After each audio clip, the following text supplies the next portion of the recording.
Assalamualaikum warahmatullahi wabarakatuh. Innal hamdalillah nahmaduhu wa nasta'inuhu wa nastaghfiruhu wa na'udzu billahi min shururi anfusina wa sayyiati a'malina. Man yahdihillahu fala mudilla lahu wa man yudlilillahu fala hadiya lahu. Asyhadu an la ilaha illallah wahdahu la syarika lahu wa ashhadu anna sayyidana Muhammadan abduhu wa rasuluh.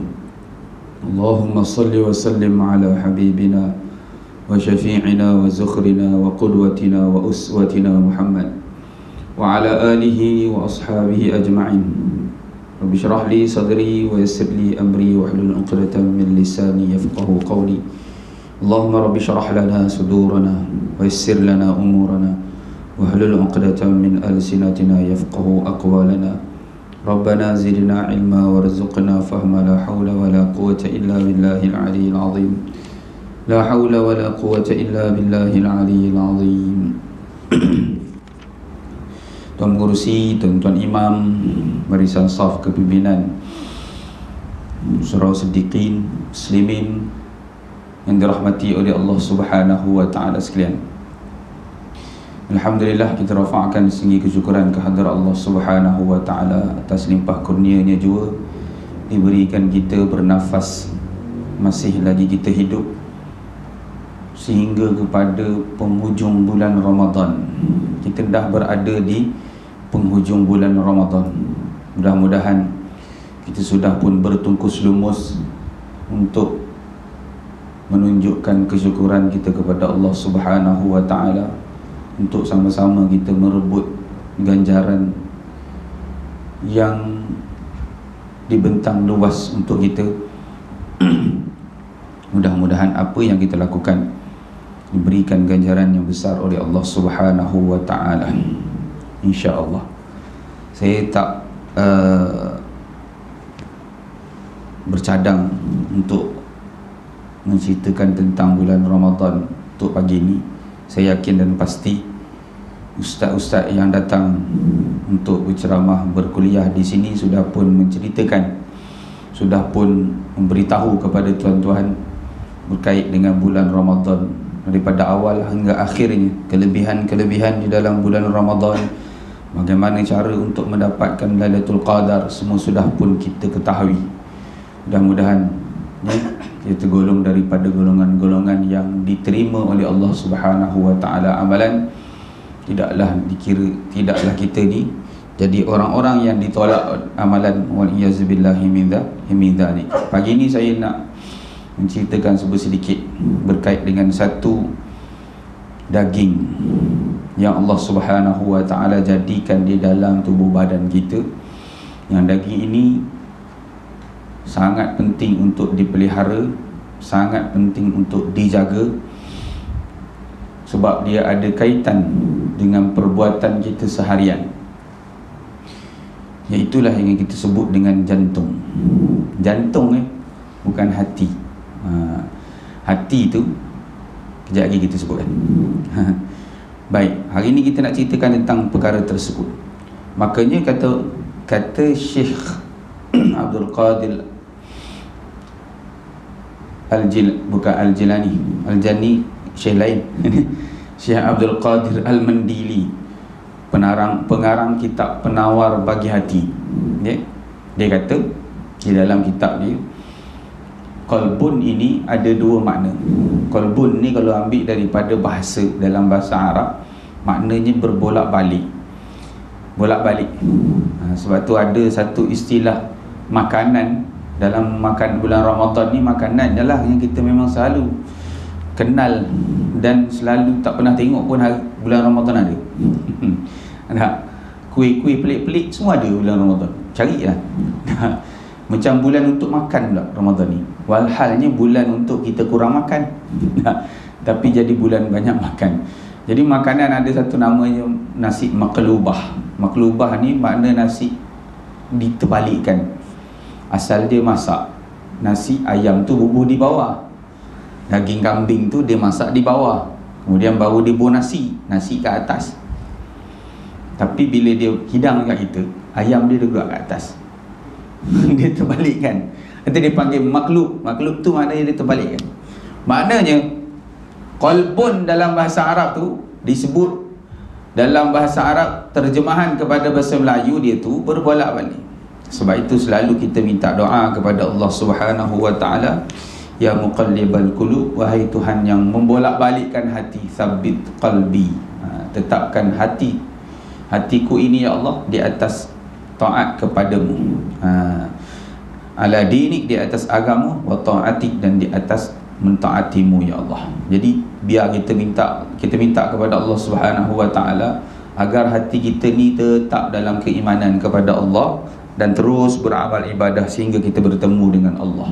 Jangan di saat-saat akhir kita nak bertemu dengan Allah, tiba-tiba hati kita dibalikkan daripada orang-orang yang baik, daripada orang-orang yang beriman, jadi orang yang kufur, wa'aliyazubillahi min dzalik. Ada manusia yang lahirnya Islam, hidupnya Islam, matinya Islam. Alhamdulillah. Sangat-sangat syukur kepada Allah Subhanahu wa taala kalau demikian. Ada manusia yang lahirnya kafir, hidupnya kafir, matinya pun kafir. Na'udzubillah. Ada manusia yang hidup lahirnya Islam, hidupnya Islam, matinya kafir. Wa'iyyazubillahi min dzalik. Sebab Nabi SAW menyebutkan al-a'malu bil khawatim. Amalan-amalan ni dilihat pada khawatim, perakhiran dia. Yang akhir tu yang penting. Batu iblis sungguh-sungguh nak bagi satu orang yang nak mati ni, kan, orang-orang yang dalam keadaan nazak ni, iblis datang dekat dia, goda supaya dia boleh keluar daripada Islam. Jangan kamu mati dalam Islam. Dia tak nak. Kalau boleh biar kita semua dicampak ke dalam neraka bersama dengan dia. Okay? Baik. Jauh pergi tu. Tadi nak cerita lain. Baik, sekarang kita balik pada apa yang kita sebutkan dengan qalbun. Kata pengarang rahimahullahu ta'ala, kata Syekh Abdul Qadir Al-Mandili, kata dia perkataan qalbun, makna qalbun ini dua maknanya. Yang pertama kata dia qalbun jasmani. Apa dia qalbun jasmani? Satu daging yang ditaruh di dalam badan kita ni, ada satu daging yang Allah Ta'ala jadikan di dalam dada sebelah kiri. Dia menyerupai seperti jantung pisang. Memang sama pun, lebih kurangnya. Cuma jantung pisang tu ada tajam sikit. Kita dekat dalam.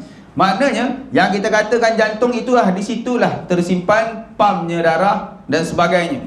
Nanti dia akan sebutkan apa kaitan jantung jasmani dengan jantung rohani. Ada perkaitan yang sangat rapat. Baik, cuba kalau kita lihat. Dia kata iaitu daging yang tertentu di dalamnya ada lubang-lubang kecil, dan ada darah. Yang inilah zahirnya. Sebab tu tuan-tuan perhatikan, kalau kita lihat doktor-doktor yang bahagian spesialis, bahagian jantung, sehingga ada satu hospital yang memang untuk jantung, Institut Jantung Negara. Memang untuk jantung, memang gaji dia orang besar. Sebab apa? Sebab susah ni nak kaji bahagian jantung ni. Bukan senang, nampak dalam tu macam-macam. Tuan-tuan buka jantung ayam, beli ayam, tengok jantung dibuka. Dalam tu kan, tu jantung ayam. Cuba tengok jantung lembu pula. Sama lah, bila kita buka, dia ada saluran darah. Dia pump darah ni. Baik, kejap lagi kita tengok apa dia kaitan ni. Yang keduanya qalbun rohani. Kata Syekh Abdul Qadir, qalbun rohani iaitu sesuatu yang halus, mengetahui dia, mengenal dia, mendapat ilmu dengan dia. Akan hakikat manusia dan ia juga dihadapkan kepadanya perkataan. Kalau sekiranya orang cakap dengan kita, kita faham, kita tahu melalui hati tu, melalui jantung. Dipanggil dengan qalbun rohani. Yang ni kita tak nampak. Yang ini kita tak boleh cek doktor. Doktor tak boleh selesaikan masalah berkaitan dengan qalbun rohani. Melainkan doktor tu mengaji juga bahagian qalbun rohani. Ni, kalau kita perhatikan, kenapa apabila satu orang manusia dia makan makanan yang sama, ikan yang dia beli ikan yang sama, daging yang dia beli daging yang sama, ayam yang dia beli ayam yang sama, semua sembelih baik semua, makanan yang halal, tidaklah dia makan babi seperti mana kita tak makan, dia orang pun tak makan juga. Tak. Tapi bagaimana manusia ni, Allah Subhanahu wa ta'ala jadikan apabila pendapatan dia, makanan, duit-duit yang dia dapat daripada sumber yang haram, sumber yang haram tadi ni, walaupun dia makan benda yang sama, daging lembu, dia makan ikan yang sama, ikan yang halal kalau ikut kan, tapi pendapatan dia haram. Tak, bila dia beri jamu makan untuk anak bini, beri makan pada diri dia sendiri, dia makan. Tak, makanya dia proses. Bila kita makan, dia akan proses jadi daging, jadi darah dan sebagainya, bergelumang dalam badan kita ni, pam darah pada jantung. Kat situlah ada kaitan antara jantung rohani dengan jantung jasmani. Maknanya darah yang masuk tu darah yang tidak datang daripada sumber yang betul. Islam sampai macam tu, dia cicip berat kan, walhal sama je daging tu, cuma dapat duit tu daripada rasuah dan sebagainya. Contohnya kan, ambil rasuah daripada orang, kemudian mau makan. Bukan rasuah saja, tuan-tuan pun tahulah mana-mana sumber-sumber yang haram kan. Pergi judi ke, cuci. Tahu cuci? Saya pun tak tahu cuci sebenarnya, tapi selalu tengoklah Facebook, tiba-tiba ada cuci orang masuk. Iklan ni dalam kita punya telefon ada, tiba-tiba keluar cuci. Apa benda istilah cuci? Saya pun tak tahu, tapi tengok ni jackpot ni. Benda cuci tu, benda cuci tangan dia. Tapi tapi orang panggil nombor ikut. Perjudian. Duit memang banyak lah kan. Tapi bila berkait dengan rohani, qalbun rohani, Allah Subhanahu wa ta'ala takkan beri dia ketenangan. Hati inilah yang datangnya ketenangan. Nanti kita akan ceritakan. Baik.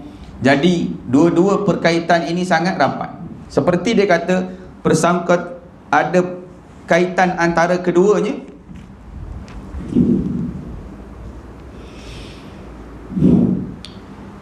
Roh, nafsu dan hati. Nafsu jantung, qalbun, roh dan nafsu, yang sebenarnya ada perkaitan ketiga-tiganya bersatu makna juga. Sebab tu roh yang kita hidup sekarang ni, nafsu yang ada pada diri kita ni sama je, lebih kurang dia ada kaitan.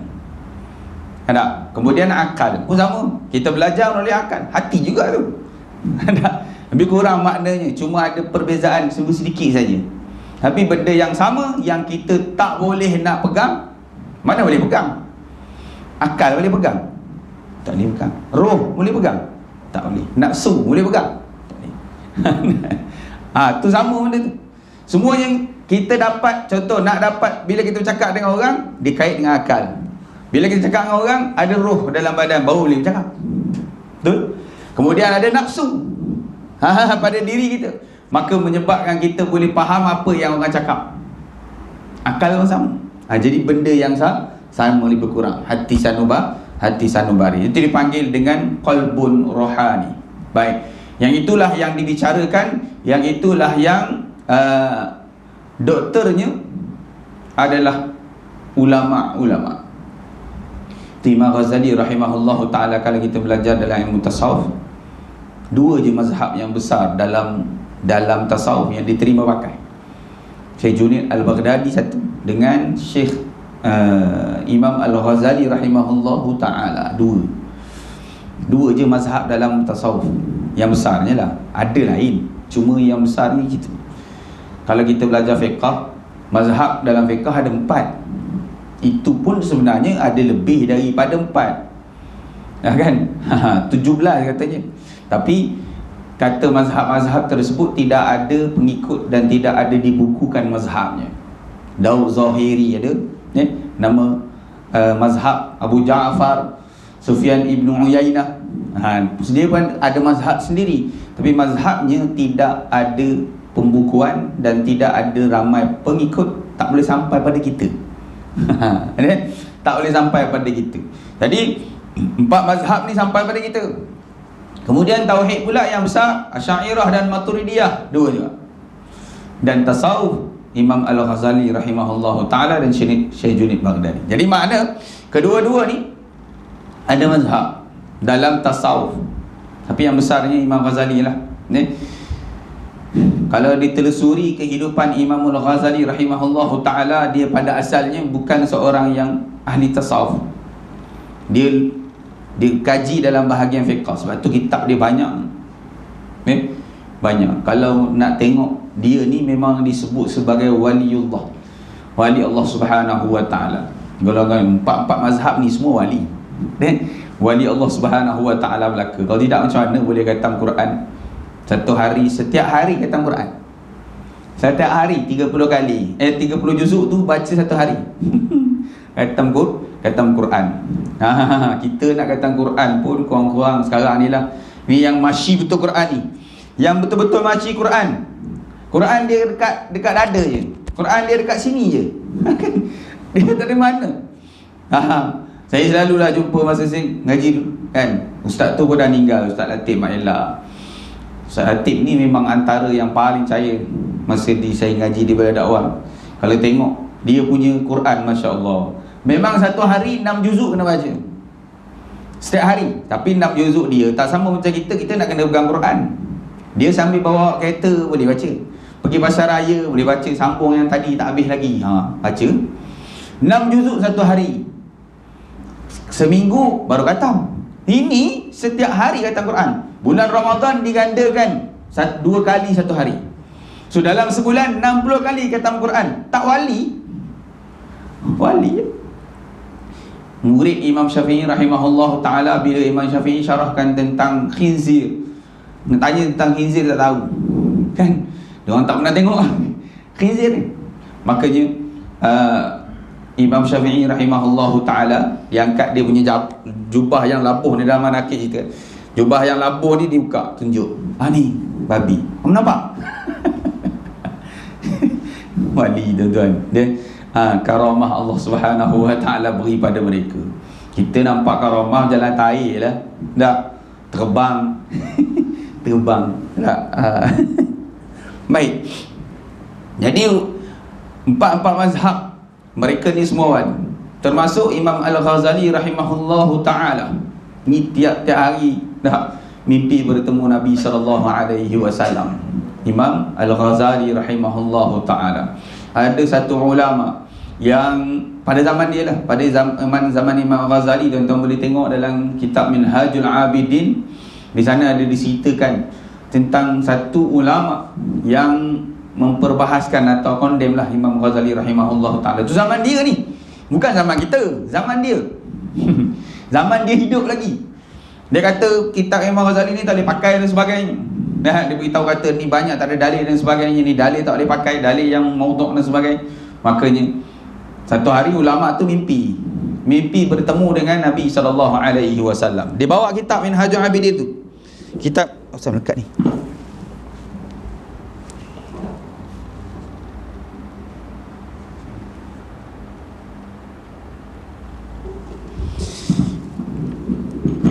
Dibawa kitab Minhajul Abidin tu, ditunjuk pada Nabi SAW.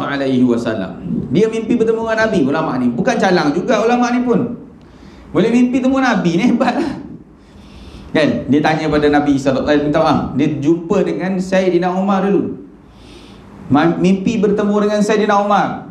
Wahai Sayyidina Umar, dia kata, cuba kamu tengok kitab ni betul ke tak? Ditulis oleh Imam Ghazali. Siapa Sayyidina Umar kata, betul lah. Kemudian jumpa Sayyidina Abu Bakar pun gitu lah. Jumpa Nabi SAW, Nabi marah. Betul lah kitab ni. Dia kata, jangan, semua yang diajarkan oleh aku, maknanya agama ajar ni benda ni. Tak? Sampai zaman sekarang ni bid'ah belaka Imam Ghazali pun habis semua dibantai. Tak? Ulama ni kena rotan dalam mimpi tu. Dalam mimpi tu dia kena rotan. Bila dia bangun daripada tidur dia, memang ada kesan daripada kena rotan. Sudah. Jadi orang pakar ni, Imam Al-Ghazali rahimahullahu ta'ala, kalau diikutkan umur dia, dibuat kiraan oleh ulama kira dia punya umur dengan kitab yang ditulis. Kiraan lah satu hari berapa banyak boleh tulis dalam satu hari, anggaran berapa jam. Kitab dia lebih banyak daripada umur yang dia ada. Macam mana Ulama-ulama bicara dia punya kitab ni, kalau nak dikira tuan-tuan buat trailer kitab dia tu tak cukup. Punya banyak kitab yang ditulis oleh Imam Al-Ghazali rahimahullahu ta'ala. Besar-besar tu dia kecil sampailah kitab yang kita, kalau kita belajar, satu kitab namanya kitab Bidayatul Hidayah, tu kecil tu.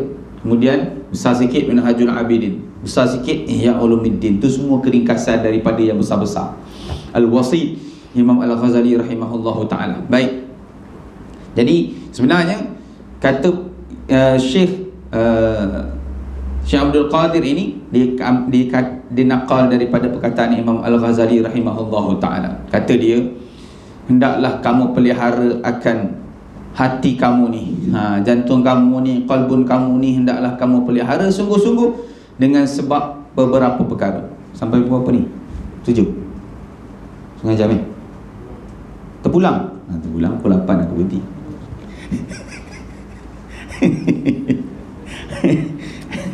Tak ada, insyaAllah saya berhenti pukul 7 lebih, insyaAllah. Baik. Setakat mana yang bukan banyak pun, kita boleh baca je. Baik. Jadi kata pengarang, jaga sungguh-sungguh, kata Imam Ghazali rahimahullahu ta'ala, dengan sebab beberapa perkara. Pertama sekali, sebab firman Allah subhanahu wa ta'ala. Tu sebab kita kena jaga hati kita ni. Enggak. Sebab Allah subhanahu wa ta'ala kata, wallahu ya'lamu ma fi qulubikum. Dan Allah subhanahu wa ta'ala mengetahui akan barang yang di dalam jantung. Allah subhanahu wa ta'ala mengetahui apa yang di dalam hati kita, yang rohani, yang jasmani. Rohani tadi lah, yang hati yang tak nampak tadi, bukan yang kita boleh pegang dalam. Tak. Yang ada orang nyanyi kata apa, kalau tak percaya belahlah dada. Belah kan nampak apa? Nampak ke kecintaan tu? Tak nampak. Tapi kenapa Nabi SAW dibelah dadanya? Itu antara kaitan jantung yang jasmani dengan rohani. Nabi SAW ketika mana nak pergi Isra dan Mi'raj, dibelah dada. Kan 2 kali. Satu ketika mana kecil, betul dah besar. Ketika mana Nabi nak di Isra kan, Allah subhanahu wa ta'ala arahkan para malaikat untuk belah dada. Belah betul-betul ni. Ini belah yang zahir. Dibelah dada Nabi, kemudian diambil jantung tu, dicuci. Macam kena apa? Macam kena operate. Kita bubuh apa? Kita bubuh suntikan tadi. Kan? Pelali sehingga orang tak sedap. Malaikat lagi hebat lah. Manusia pun boleh buat. Malaikat buat je tu. Cabut, kemudian basuh dengan air zam-zam. Tu simbolik je. Simbolik nak membersihkan. Kita nak membersihkan hati yang disebutkan dengan rohani ni, dengan cara berzikir, dengan baca Al-Quran, dengan jauhkan daripada perkara-perkara yang haram. Itu semua. Baik. Maka yang pertama, sebab kata Nabi, kata Allah subhanahu wa ta'ala, wallahu ya'lamu ma fi qulubikum. Allah subhanahu wa ta'ala mengetahui barang yang di dalam hati kita. Maka kita kena jaga. Itu bila kita ada sifat riak. Kita solat bukan kerana Allah, kita puasa bukan kerana Allah. Tak. Bahkan semua kehidupan kita, kalau dah sembahyang bukan kerana Allah, pastinya kehidupan kita seharian 24 jam, kerja kita bukan kerana Allah. Kalau sembahyang kita tak boleh letakkan kerana Allah, pasti kita punya kehidupan seharian, pekerjaan kita yang zahir semua ni, tak, kerja kita dan sebagainya, pasti bukan kerana Allah. Sebab sembahyang tak kerana Allah. Baik, jadi maknanya Allah subhanahu wa ta'ala tahu apa yang berada di dalam hati. Itu malaikat pun tak tahu. dibawa sampai saring-saring sampai kepada Allah Subhanahu wa taala. Amalan kita Allah Taala suruh campakkan dekat muka. Kenapa? Sebab amalan tadi bukan kerana aku, dia buat kerana si fulan, dia buat kerana nakkan jawatan, dia buat kerana keduniaan, kan? Makanya Allah Subhanahu wa taala suruh campakkan amalan dia ke muka dia. Allahu Rabbi. Tu dalam kitab Muniyatul Musalli. Jadi Allah Ta'ala tahu apa dalam hati kita. Kalau sekiranya kita bersangka buruk dengan orang, Tuhan tahu. Sebab tu benda-benda sifat-sifat mazmumah ni kena kita. Dan saya yakin kat sini pun ada gaji kitab penawar bagi hati. Kitab penawar bagi hati ni boleh kata semua masjid. Ada je orang tanya saya, Ustaz ada kuliah kosong? Tak ada, saya kata. Ada, kalau ada yang kosong saya tanya, ada kitab penawar bagi hati ada baca? Ada. Biasanya semua masjid dan surau ada. Hebat kitab ni. Kitab penawar bagi hati Syekh Abdul Qadir, Allahu Rabbi. Sebab tu dia sebut kat depan ni, menjadi sebagai bekal dia di akhirat. Dia tulis kitab ni supaya menjadi bekal dia akhirat, khalisatan, jadi sebagai keikhlasan dia, dan jadi sebagai satu pahala yang mengalir setelah dia mati. Dan tuan bayang sampai sekarang ni dia dah tak ada dah. Orang baca kitab dia sampai sekarang. Muniyatul Musalli tu orang baca sampai sekarang. Orang baca kitab Imam Ghazali Minhajul Abidin pun sama juga, dikarang sampai sekarang orang baca. Sampai sekarang orang baca, sampai sekarang orang belajar. Setiap amalan yang orang buat dengan sebab kitab dia, Allahu Rabbi, pahala dia berbanyak. Yang itu dia nak. Jadi niat yang itu tadi Allah Subhanahu wa taala tahu. Niat kita ikhlas kerana Allah Subhanahu wa taala. Orang lain tak tahu. Sebab itu bila berkait dengan hati, apa yang disebut oleh Imam Ghazali, kita betulkan masing-masing. Muhasabah, tengok pada diri, bukan tengok pada orang. Tengok diri sendiri. Ya Allah, aku ni betul dah. Ya Allah, aku ni dah betul ke tidak niat aku ni kerana Allah Subhanahu wa taala. Itu semua kita kena muhasabah. Jadi kalau rasa tak betul, betulkan sebelum terlambat. Baik, jadi kata Allah Subhanahu wa taala, Allah Taala tahu apa yang dalam hati kamu. Yang kedua, kenapa kita kena jaga? Kata Imam Al-Ghazali rahimahullahu taala, kerana sabda Nabi sallallahu alaihi wasallam, innallaha ta'ala la yanzuru ila suwarikum. Allah Subhanahu wa taala, sesungguhnya Allah Subhanahu wa taala menilai seseorang itu. Allah Taala tidak menilai ila suwarikum, kepada tubuh badan kamu, zahir diri kamu. Tuhan tak nilai situ. Bukan Tuhan tak tengok juga yang zahir tu. Yang zahir pun penting, yang dalam pun penting juga. Tuan-tuan makan, tuan-tuan ada satu pinggan tu ada durian. Durian tu tak ada kulit, duduk je dekat tepi tu. Agak nak makan tak? Kan? Korang-korang takut, kotor ke, ada racun ke? Tapi kalau ada kulit, yakin tak dalam tu bersih? Gitu juga luaran dan dalaman ni penting, dua-dua kena jaga. Lepas tu kita kata kadang-kadang, oh aku ni, yang penting kita kena jaga hati je, luar ni tak apa, selekeh pun tak apa. Tak, Islam suruh jaga juga luar ni, bersihkan, kan? Jaga elok-elok. Dan kalau nampak rupa parah pun buruk je, macam mana? Islam tak juga. Jadi kita akan boleh memburukkan suasana tu juga. Sebab tu kadang-kadang macam ni, pakai serban semua ni, kadang-kadang kena jaga juga. Jangan sampai nampak kita kotor, jangan sampai nampak kita busuk dan sebagainya. Islam tu, nama Islam tu kita bawa. Ada baju 4-5 hari tak basuh dia pakai. Jadi bahaya lah benda tu, boleh merosakkan agama juga. Dan jadi pelihara tu. Cuma yang kita panggil di dalaman ni, Allah Subhanahu wa taala nilai di situ. Nilaian Allah Subhanahu wa taala untuk beri pahala dan sebagainya di dalam hati. Sebab tu kata Nabi sallallahu alaihi wasallam, wa innama yanzuru ila qulubikum wa a'malikum. Sesungguhnya Allah Subhanahu wa taala menilai pada qulubikum, pada hati kamu, wa a'malikum, dan amalan-amalan kamu. Tuhan lihat yang tu. Tuhan tak tengok yang zahir kita. Baik. Tuhan tidak menilai yang zahir. Apa gunanya kalau sekiranya berkulit putih langsat, berkuning langsat tapi berhati bangsat, tak ada faedah. Ramai kan kita banyak kali. Saya pun selalulah dulu rasa ngaji-ngaji apa semua kan. Sekarang pun ada lah. Terkena kadang-kadang dengan kawan-kawan kita tak tahu. Nampak baik je. Senyap-senyap habis duit kita. Dia mengaji dulu kan. Ada. Dia tiba-tiba habis duit. Apa hal? Kan? Lepas tu kawan-kawan baru nak cerita. Kata bahawasanya ni kawan ni kau tak boleh kawan sangat. Boleh kawan tapi jaga elok-elok. Harta kita tiba-tiba hilang. Nampak tak? Zahirnya nampak kan? Baik. Rupanya Allahu Rabbi. Tu tak boleh tengok. Kita pun kalau nilaian kita hanya sekadar yang zahir saja, habis dah besar. Sebab tu kita kena tengok amalan ni. Tu nak cari menantu kan? Ada yang nak cari menantu sini. Ustaz Waki nampak kira.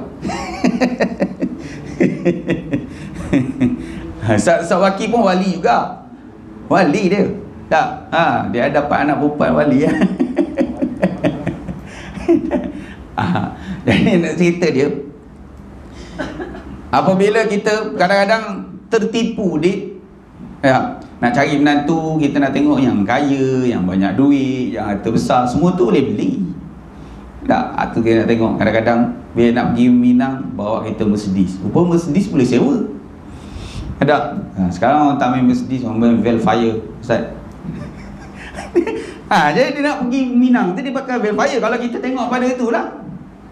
Sebab tu ustaz-ustaz pesan, kalau sekiranya nak cari menantu, bawa semayang dulu. Kan? Boleh tak jadi imam maghrib panggil. Jangan panggil Zuhur, panggil maghrib.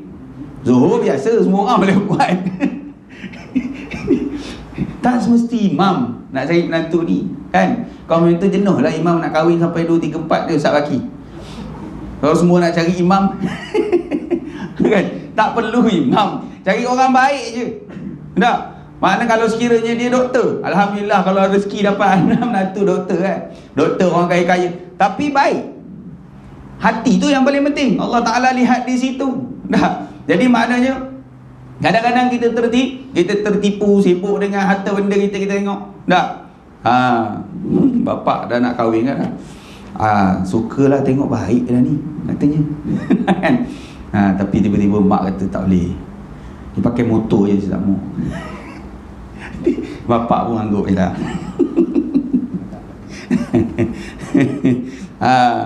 Mana pergi wali tak tahulah. Tak. Baik. Wali dah bertukar tangan, pergi kepada tangan isteri. Dah terbalik dah zaman sekarang. Tak. Bila mak cakap tak boleh, tak boleh lah, bapak pun ikut je lah. Padahal bapak dah kenal dah tadi. Kan? Nanti baik, pergi masjid, pergi surau. Tapi mak kata jangan, saya tak mahu. Tu nanti kang anak pergi salin apa semua, kereta pun tak ada. Adalah rezeki Tuhan bagi. Jangan bimbang. Yang paling penting kita tengok kebaikan dia. Bawa dia boleh jadi imam, boleh semayang. Tanya dulu, tak? Semayang tak? 5 waktu semayang? Semayang. Nanti maghrib jadi imam Tuan-tuan nak terus tanya Fatihah, boleh? Baca Fatihah sikit saya nak dengar. Baca doa kunut sikit. Kita bapak kan, kita nak bagi, bukan senang-senang anak ni nak bagi. Kan? Nak beri anak pada orang yang soleh. Wajib kita kena cari yang baik. Tak? Haram pula tu kita biarkan anak kita dikahwini oleh seorang yang tak semayang. Tak boleh. Ni kita bagi anak kita pada orang yang tak semayang. Waliyazubillahi min dzalik. Dia jauh daripada Allah Subhanahu wa taala. Baik, itu bila berkait dengan hati. Lepas tu kita kena lihat, memang kita tak nampak lah yang batin. Sebab tu kita nak kena zahirkan batin dia tu. Jangan sampai kita tertipu. Jadi Allah Subhanahu wa taala punya nilaian bukan di zahir. Sebab tu kata Imam Ghazali rahimahullahu taala, alangkah ruginya manusia yang sibuk dengan zahirnya sehingga dia lupa kepada yang batin. Punyalah dia tacap sini, tacap sana muka. Kan? Kita tak adalah, orang lelaki tak heran pun. Jerawat lah tak situ lah. Jerawat tu lah penghias muka kata dia. Kan? Letak situ. Orang perempuan dia kena jaga. Tak? Tapi kadang-kadang orang lelaki ni ajar senaman lah. Tak? Tiap-tiap minggu 2-3 kali. Tak? Tiap-tiap hari jogging. Sebab apa? Takut gemuk dan sebagainya. Gemuk nanti tak handsome. Risau dan sebagainya. Itu tu dia nampak situ. Tapi batin dia tak jogging pakai seluar pendek. Rosak hati. Situ dia tak nampak. Maknanya apa dia? Dia hanya melihat kepada yang zahir dia saja. Dia tak perbaiki yang batin. Sedangkan Allah Subhanahu wa taala menilai pada yang batin. Pada fi qulubikum, pada hati kamu. Itu yang kedua. Yang ketiganya, bahawa jantung itu adalah merupakan raja. Dialah beri signal, dialah bagi arahan kepada setiap anggota kita. Mata, kalau sekiranya jantungnya jahat, hatinya rosak, hatinya penuh dengan zulumat, maka mata tidak digunakan untuk tujuan apa yang Tuhan jadikan.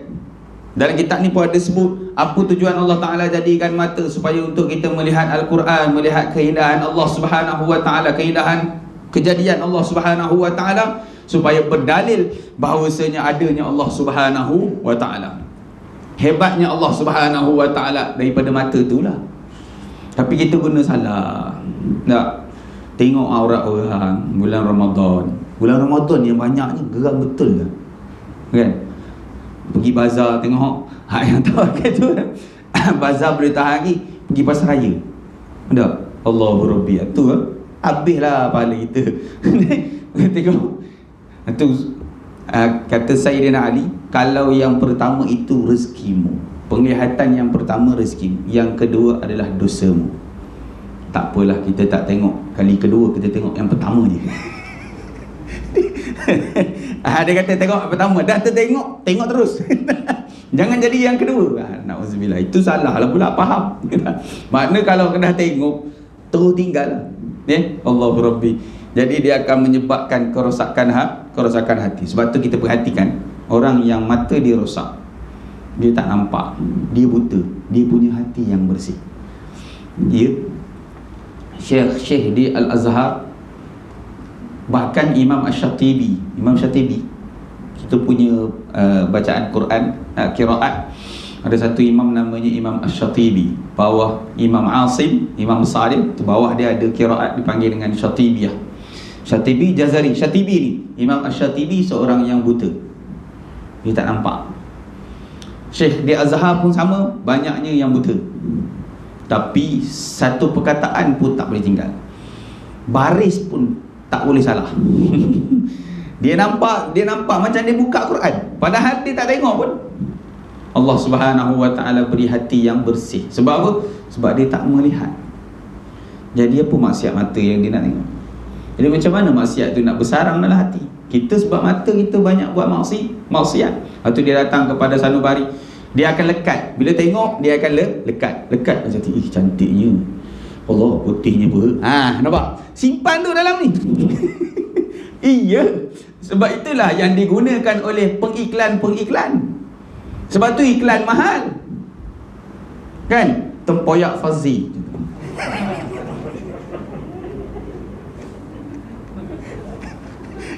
Contoh je Ustaz, jangan marah. Orang tengok tu nampak banyak jualan Ustaz Baki je tengok. Sebab apa? Sebab iklan. Bila kita lihat, bila kita tu punca daripada mata itu.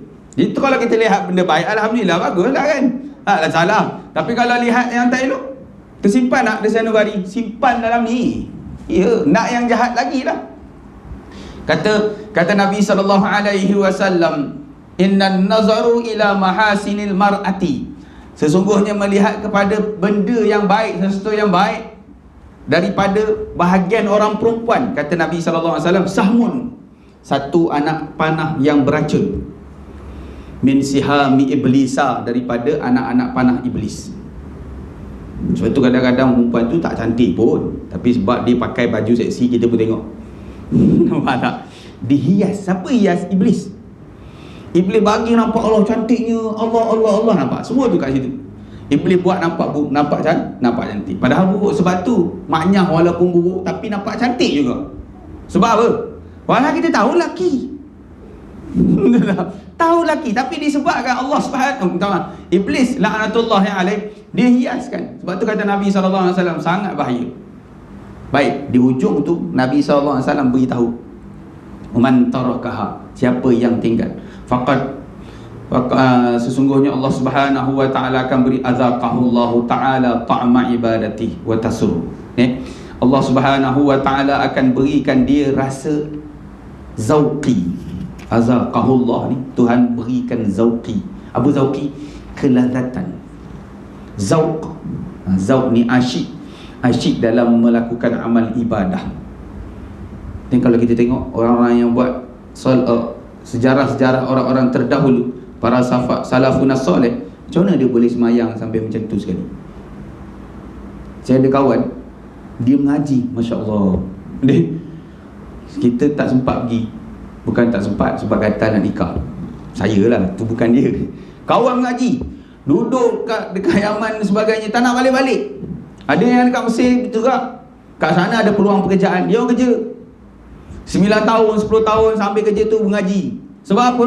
Ada zauq, kelazatan.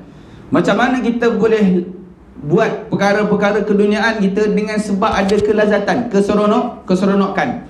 Bila kita seronok buat, tak, dia akan buat dalam keadaan yang sebab tu orang yang bekerja, tak, pastikan kerja kita yang kita buat itu kita buat dalam keadaan seronok. Zauqi je tu, kita buat dalam keadaan asyik. Itu juga ibadah. Maknanya kata Nabi SAW, apabila kita tinggalkan, tidak melihat perkara-perkara yang dilarang oleh Allah Subhanahu wa ta'ala, Tuhan akan beri kita asyik dalam ibadah. Itu penting. Maknanya kalau sekira itu bau bak mata, maknanya kita nak beritahu tadi, apabila hati kita dikawal oleh hati, segala anggota yang kita ada ni, dia dikawal oleh raja je. Raja itulah hati. Kecil kat sini je, tapi dia boleh kawal tangan, dia boleh kawal kaki, dia boleh kawal kita punya mata, dia boleh kawal kita punya telinga. Baik. Jadi sebab itulah kata Nabi SAW, Nabi petik hadis kursi yang disebutkan oleh Allah Subhanahu wa ta'ala. Tuhan kata, sentiasalah hamba-Ku ini melakukan amalan-amalan sunat bin nawafil. Dia sentiasa buat, sehinggalah aku cinta akan dia. Dan apabila aku cinta akan dia, maka penglihatan dia adalah penglihatan aku, kata Allah. Pegang dia, pegang aku. Berjalan dia, berjalan aku, kata Allah Subhanahu wa ta'ala dalam hadis kursi. Maksud dia apa dia? Mata dia pelihara Allah daripada buat yang tak sepatutnya. Kaki berjalan kepada kebaikan. Tu kelebihan buat amalan-amalan sunat.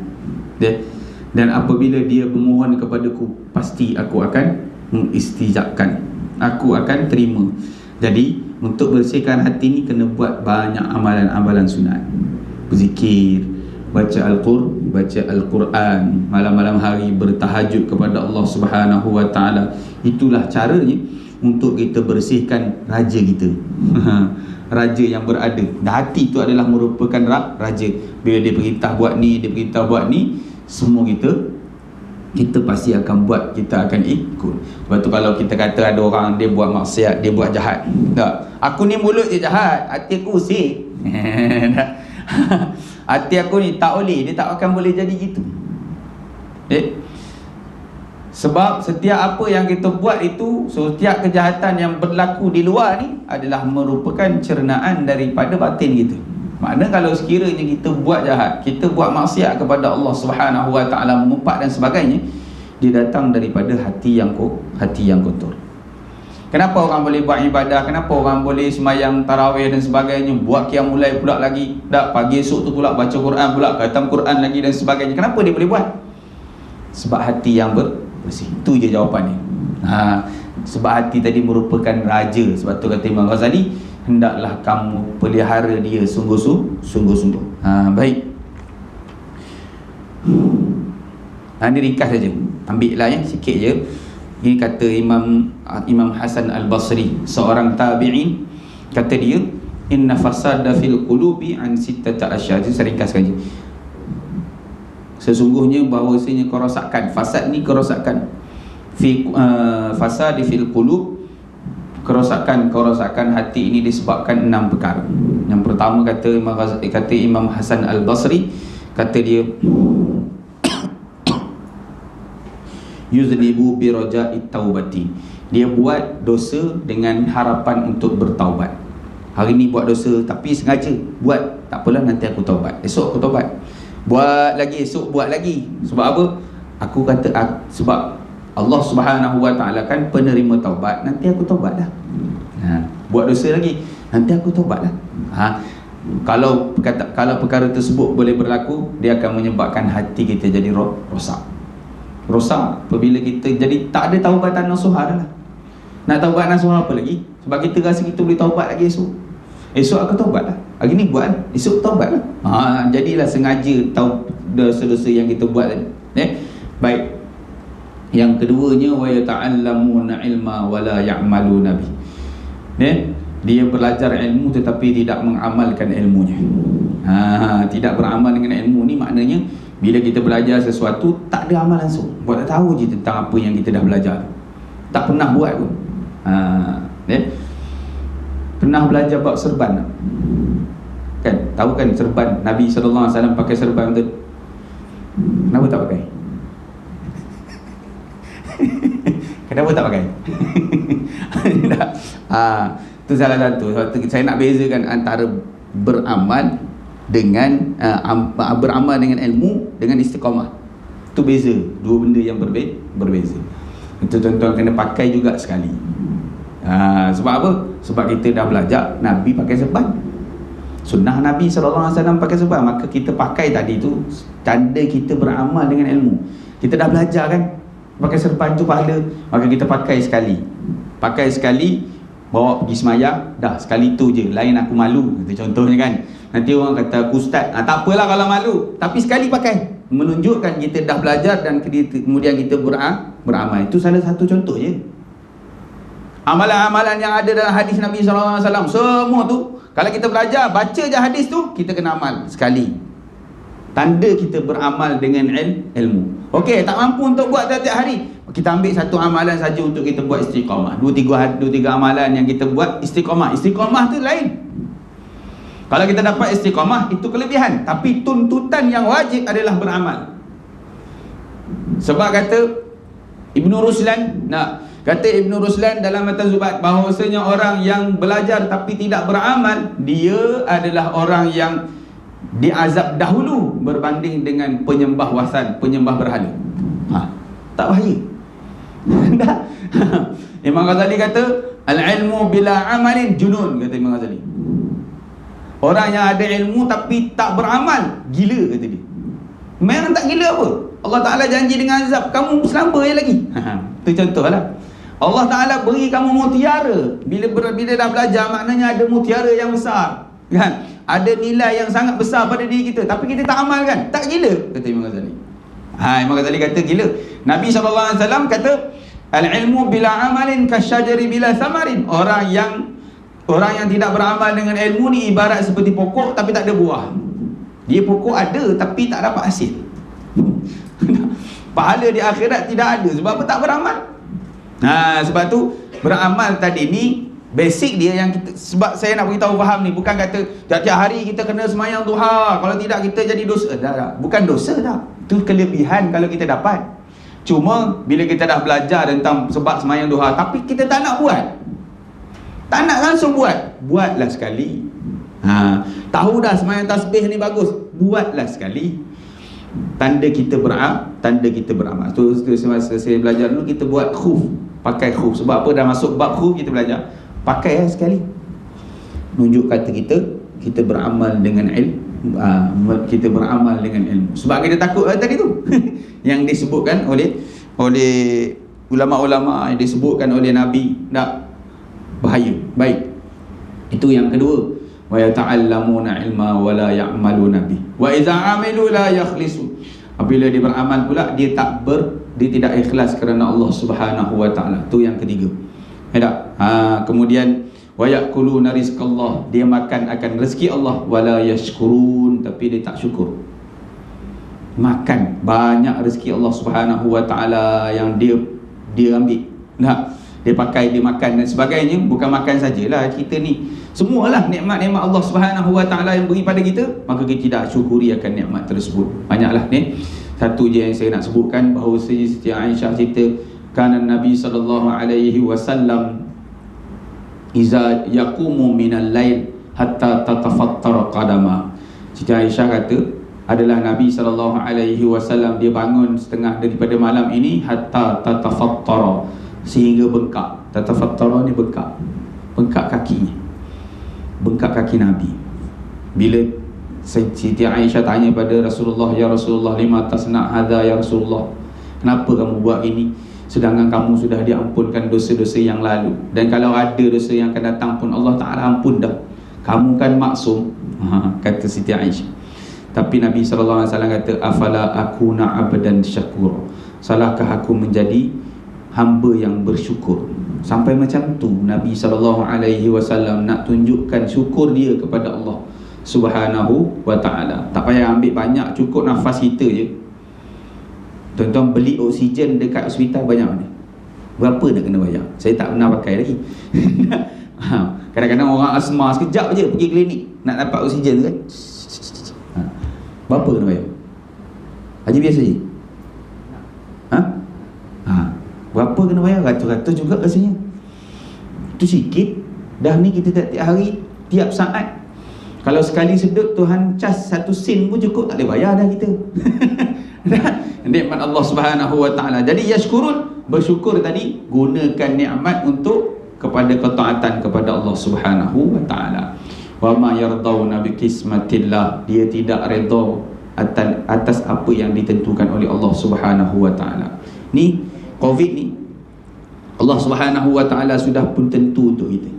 Ini adalah ketentuan Allah Subhanahu wa ta'ala. Mana kita sangka enggak, sebelum ni siapa yang pakai mask ni nampak pelik, tapi sekarang siapa tak pakai kita pelik.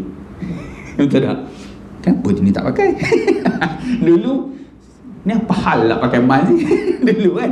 Tapi sekarang kita tengok orang tak pakai mask kita pelik tu. Dah ini semua ketentuan daripada Allah. Apa pun kita kena redha. Ni kadang-kadang marah dan sebagainya. Kerajaan tak bagi kita ni. Itu semua nak jaga kita, nak macam mana? Tak apa. Semua ada masalah. Dia orang pun ada rujukan juga. Mufti-mufti buat keluar fatwa pun ada rujukan juga. Kenapa tak boleh balik kampung? Fatwa dah dikeluarkan, tiba-tiba duduk hentam dalam Facebook. Mufti dia hentam, Allahu Rabbi. Tak kena diri sungguh. Memang tak kena diri lah orang macam ni. Ini yang bahana akhir zaman. Bahana Facebook, maknanya komen boleh aku suka. Walau tak ada ilmu pengetahuan pun tentang ni, kita boleh komen tentang tu. Tak ada apa benda sajalah. Lepas tu kata Habib Ali kan, kita tengok dalam dia punya Facebook, dia kata kita ni nak komen tak kira apa sahaja. Bila viral saja satu kes, kita pun komen. Komen tu macam kita ahli. Bila berkait dengan ekonomi je pun, kita pun komen juga. Walhal kita bukan pun ahli ekonomi. Sebab tu ulama tak komen pun buat ekonomi. Mana ada dia komen, sebab dia bukan ahli. Ahli di bahagian mana? Bahagian agama. Saya tu dia komen. Sebab tu bila dia bukan ahli dalam kesihatan, maka dia rujuk kepada KBM. Itu yang kita kena jarak ni. Bukannya dia tahu bab tu pun. Yang pakar tentang bahagian dia, orang tu KPM, maka dia rujuk pada situ. Tak?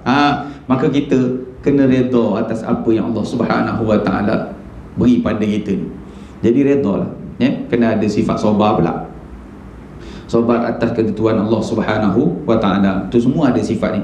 Itu kita pernah bagi hati ni, kalau ada ustaz-ustaz ajar, datang mengaji. Sebab apa? Tasawuf ni penting, untuk kita betulkan kita punya hati, sifat sabar dan sebagainya. Semua kita kena perhindahkan. 3 huruf, 3 satu huruf jim, satu huruf kha, satu huruf ha, satu huruf jim. Yang pertama huruf kha, takhalli, kosongkan diri. Makna bersihkan hati daripada sifat-sifat mazmumah. Sifat mazmumah ni buang. Baju ibaratnya tengah kotor, kita ambil masuk dalam mesin, sabun, bersihkan. Kemudian tahalli, hias. Mula buang, bersihkan hati daripada sifat mazmumah. Kemudian kita bersucikan. Bila dah bersih dah, kita bubuh pula, hiaskan baju ni tadi dengan digosok, bubuh minyak wangi. Sama lah tu. Ibaratnya hati ni dihias dengan sifat-sifat mahmudah, sifat sabar, sifat redha, sifat ikhlas. Masukkan kat situ, maka natijahnya dia akan dapat huruf jim, tajalli. Takhalli, tahalli, tajalli. Maka dia akan dapat kelazatan dalam ibadah. Tuhan tajallikan. Baru kita rasa perasaan kita nampak akhirat. Nampak semua apa kita nak buat, nampak pahala. Nampak semua apa benda saja kita nak buat, nampak akhirat. Tu Tuhan bagi rasa gitu. Aku nak dapat bidadari ni. Kan? Satu biji tu yang dia sebut kan dalam hadis. Apabila kita buang satu tahi cicak, ambil kan tahi cicak, kita bersihkan di surau ke, di masjid ke, tempat ibadah kita bersihkan, dapat satu bidadari. Tak nak bidadari, cantik bidadari tuan-tuan. Tu doa kita baca, Ustaz baca kan, Ustaz Baki baca, Ustaz Fahri baca waktu kita imam kan, wa bihurin 'inin mutazawwijin. Nak kahwinkanlah kami ya Allah dengan hurin 'in. Bidadari syurga lah tu. Nama dia hurin 'in. Mata dia bercahaya-cahaya, kulitnya cantik, bersih, mutahhar, kata Allah Subhanahu wa taala, tidak pernah haid, boleh pakai setiap hari, tak ada cuti-cuti. Kelazatan yang Allah Subhanahu wa taala beri di akhirat. Nampak tak? Jadi itu yang kelima. Yang keenamnya, wa yudfinuna mautahum wa la ya'tabirun. Kata Imam Hasan Al-Basri, faktor yang keenam yang boleh merosakkan hati kita ni, kamu sibuk, kamu wa yudfinuna, kamu menguruskan mayat. Kamu mati, kamu mandikan, kamu kafankan dia, kamu buang minyak wangi dan sebagainya, dan kamu pergi ke bumi kan, masukkan dalam kubur dan sebagainya. Wala ya'tabirun, tetapi kamu tidak mengambil iktibar. Ni baru je lepas ni tadi, habis dah gelak ketawa. Kadang-kadang waliyazubillah min zalik, yang berlaku ni kadang-kadang tengah orang ke bumi tu dia boleh gelak ketawa belakang. Tak apa salahnya baca Al-Ikhlas, tak sampaikan pahala kepada si mayat. Ya Allah, hari ini mungkin aku sampaikan pahala, esok mudah-mudahan ada orang sampaikan pada aku pahala pula. Hari tu tak ada siapa boleh jamin selepas ni aku tak mati. Tak ada siapa boleh jamin sebentar lagi ni aku hidup. Tak ada siapa boleh jamin. Nah, mungkin hari ni baru sekejap ni dia dikebumikan, sekejap lagi aku pula. Jadi ambil iktibar. Kalau sekiranya tak ambil iktibar, jadi rosaknya hati kita. Sebab apa? Sebab iktibar itu tidak kita ambil. Walhalnya apabila kita berkait dengan kematian, dia menyebabkan hati kita makin jernih untuk kita beribadah kepada Allah Subhanahu wa taala. Makin bertambah. Ada al-kayyisu man dana nafsahu. Orang cerdik, dia perbaiki diri dia. Wa amila lima ba'dal maut, dan buat kebaikan, buat amal soleh untuk selepas daripada kita mati. Waktu saya pesan satu je lah, ni selalu dah kita pesan, jadikan apa sahaja perbuatan kita atas dunia ini, jadikan dia akhirat. Jangan akhiratkan dunia. Bukan, jangan duniakan akhirat. Amalan-amalan akhirat jangan jadikan dunia. Rosaknya sebab niat yang tak betul. Buat amalan tapi niat untuk dunia, untuk pangkat, untuk harta benda, untuk apa semua dah, untuk dunia tak nak. Dia akan jadi rosak. Amalan kita tak boleh pakai selepas daripada mati. Akhirat tu apa dia? Ada manfaat setelah mati kita. Kita boleh pakai lepas kita mati. Tapi kalau sekiranya dunia tidak boleh kita bawa menjangkaui akhirat. Dia akan jadi dunia je lah. Baik kita kerja, baik kita berniaga, baik apa sahaja yang kita buat, dia jadi akhirat. Niat kerana Allah Subhanahu wa ta'ala. Jadi mudah-mudahan apa yang saya sampaikan pada pagi ini, sama-sama kita dapat manfaat dan boleh kita sedikit beramal, jadi jariah untuk kita insya-Allah.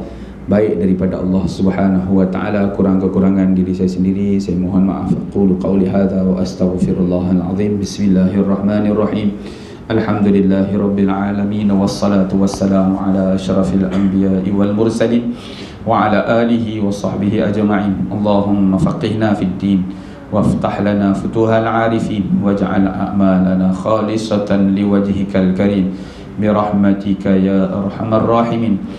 Allahumma nawwir qulubana, Allahumma nawwir qulubana binuri hidayatika kama nawwartal arda binuri syamsika abadan abada birahmatika ya arhamar rahimin. Allahumma a'inna 'ala as-siyami wal qiyam fi baqiya Ramadan. Allahumma a'inna 'ala as-siyami wal qiyam fi baqiya Ramadan. Rabbana atina fid dunya hasanah wa fil akhirati hasanatan wa qina adzaban nar. Sallallahu ala sayyidina Muhammadin wa ala alihi wa sahbihi ajma'in.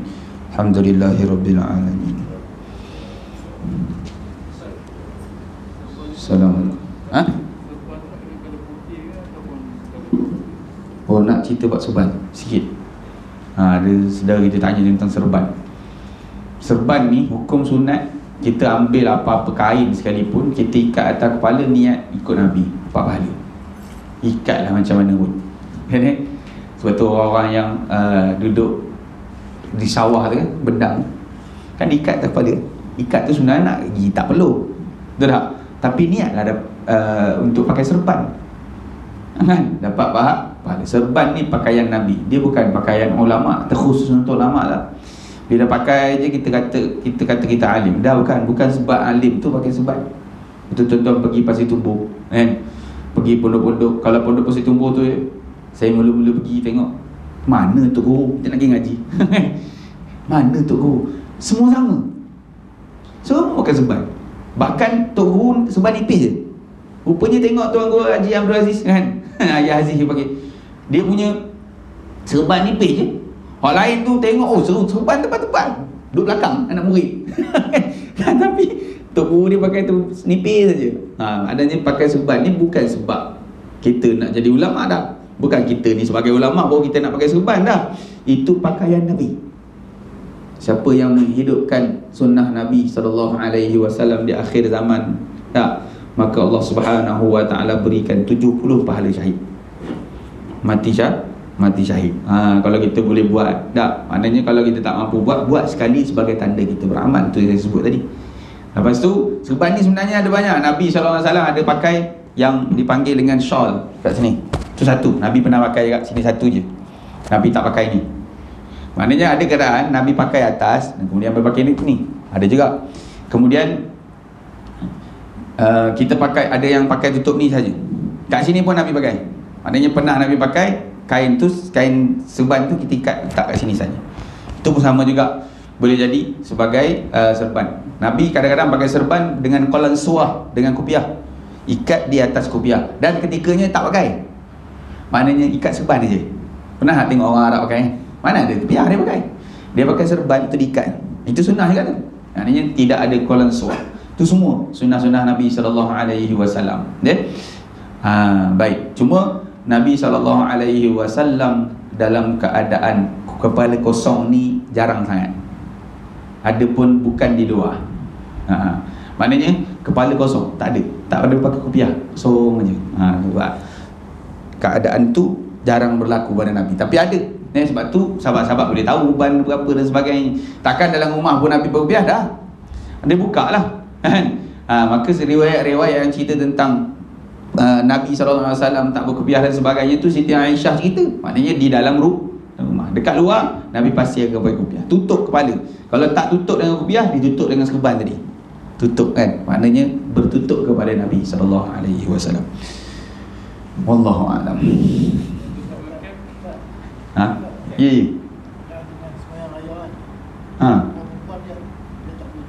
Okey.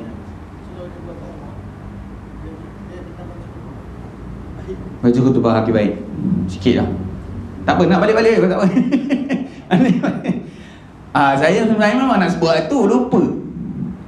Nak cerita tentang tu juga sebab saya nak kongsikan satu lagi yang disebutkan oleh Nabi SAW. Riwayat Imam Abu Umamah Al-Bahili, seorang sahabat Nabi SAW. Dia kata, siapa yang menghidupkan malam hari raya, maka Allah Subhanahu wa ta'ala akan hidupkan hatinya di ketika mana banyak orang hatinya mati. Jadi untuk malam hari raya tu, seperti mana kita qiyam mulai dalam bulan Ramadan, akhir tu nak penutup, nak masuk raya esok, hidupkan malam tu juga. Jangan lupa. Itu satu. Kemudian Saya nak kongsikan sebab semalam di Masjid An-Nur kita boleh 100 orang aja. Jadi khutbah tu ramai yang tak dapat dengar. Sekadar 1 orang aja. Tapi nak buat macam mana? Kan kita tertakluk dengan SOP. Paksalah. Dia 1 orang aja. Jadi malam raya satu, kemudian masa nak berhari raya tu. Jadi ramai yang tak boleh nak sembahyang dekat masjid dan surau. Baik, paling kurang untuk sembahyang raya-raya ni 2 rakaat seperti sembahyang qabliyah jua, kata dalam kitab. Maknanya bila kita sembahyang 2 rakaat cukup dah. Sembahyang 2 rakaat je, tapi niat solat sunat Idul Fitri. 2 kat rumah, sembahyang 2 rakaat, Allahu Akbar, dah cukup. Tak payah. Tu paling kurang. Paling afdal ada tasbih tu lah. Macam biasa, rakaat pertama tasbih, selepas daripada takbiratul ihram kita selangi dengan setiap takbir itu dengan tasbih. Setiap kali takbir tu dengan tasbih. Tak termasuk dengan takbir yang ke-7 tadi, tak payah tasbih lah. Takbir yang ke-7 tu terus kita nak baca Fatihah. Tu yang ke-7. Sunat buat khutbah hari raya. Dan nak sembahyang ni waktu bila? Waktu tu penting tak? Daripada terbit fajar, terbit matahari, bukan terbit fajar, terbit matahari tu dah boleh dah. Ni betul dah. Nampak dia panggil dengan isyraq, tapi yang sebaiknya ditunggu waktu segala. Maknanya nampak cerah sangat dah baru kita buat dalam pukul 8 atau 8.30. Macam itulah. Ni tu yang paling baiklah. Dan berkekalan waktu dia boleh kita semayang lagi sampai masuk waktu zuhur. Boleh semayang. Pukul 10 boleh semayang raya, pukul 11 boleh semayang raya. Aku tak semayang tadi, saya pun buat lemang. Pukul 10 semayang lah. Maknanya nak boleh ambil lagi fadilat tu semayang raya. Kita nak juga fadilat sebelum zuhur, pukul 1, 12.30 semayang. Boleh. Pukul 12 yang tak boleh semayang tu semayang apa saya sebut dulu? Ingat, 12 tu adalah waktu yang haram semayang. Kan? Semayang apa yang tak boleh? Semayang sunat mutlak. Semayang hari raya dia ada waktu. Bila ada waktu yang khusus, dia tak haram semayang. Lepas tu pukul 12 boleh semayang duha. Sebab duha ada semayang, ada waktu yang khusus untuk dia. Yang tak bolehnya mana? Semayang yang tidak ada waktu khusus. Semayang hajat, mana ada waktu khusus? Bila-bila boleh buat. Kan? Semayang sunat taubat, semayang sunat tasbih. Jadi waktu-waktu haram ni diharamkan untuk kita semayang. Semayang sunat mutlak. Semayang raya boleh sebab dia ada waktu khusus. Jadi kita boleh buat. Dan takbir pula, takbir hari raya ni start daripada malam raya maghrib tu. Esok nak hari raya maghrib tu kita boleh takbir dah. Start, dia panggil takbir mursal, bila-bila masa boleh kita baca. Sampai bagi orang yang sembahyang raya, takbir dia habis selepas takbir hari raya. Takbir sembahyang hari raya, Allahu Akbar. Lepas sembahyang tu sebenarnya dah tak boleh takbir dah. Jangan lepas sembahyang tu kita takbir kat sekali, tak payah dah. Tak sunat lagi. Lepas sembahyang tu terus baca doa habis dah. Tak ada dah takbir mursal, habis kat situ selepas kita sembahyang hari raya. Tapi bagi orang yang tak sembahyang raya lagi, sebelum dia, maknanya dia boleh takbir lagi. Kalau dia sembahyang pukul 10, pukul 9.30 tu dia boleh takbir lagi sebab dia belum sembahyang raya. Bagi orang yang tak sembahyang raya terus sampai waktu zuhur, boleh takbir lagi. Tapi jangan takbir beramai-ramai ajak orang, gitulah. Kan? Mana kalau dia tak sembahyang raya, orang dah habis sembahyang raya dah, jadi orang memang tak ada takbir dah. Dia takbir lah seorang-seorang kat rumah. Boleh lagi sebab apa? Sebab dia belum sembahyang hari raya. Kalau maknanya waktu penghujung ni zuhur, so maknanya masuk waktu zuhur, siapa dia saja pun tak boleh takbir dah. Walaupun dia sembahyang seorang diri ke apa, tapi dia tak sembahyang. Contoh dia tak sembahyang raya kan? Daripada awal sampailah zuhur tu dia tak sembahyang, maka dia boleh takbir sampai zuhur saja. Ada pula kelebihan orang tak sembahyang raya, dia boleh takbir tu sampai waktu zuhur dah. Tak apalah, cerita dia, hukum dia macam tu. Jadi kalau kita takbir luar daripada waktu yang sepatutnya, ada ulama kata haram, yang syadidnya kata haram. Tak boleh takbir waktu yang lain daripada waktu yang sepatutnya. Dan ada pula yang kata boleh kita takbir tapi makruh hukumnya. Hukumnya makruh. Jangan takbir raya waktu yang lain. Jadi raya Idul Fitri dia ada takbir mursal saja. Raya Idul Adha dia ada takbir muqayyad. Takbir muqayyad nanti kita cerita insya-Allah. Wallahu a'lam.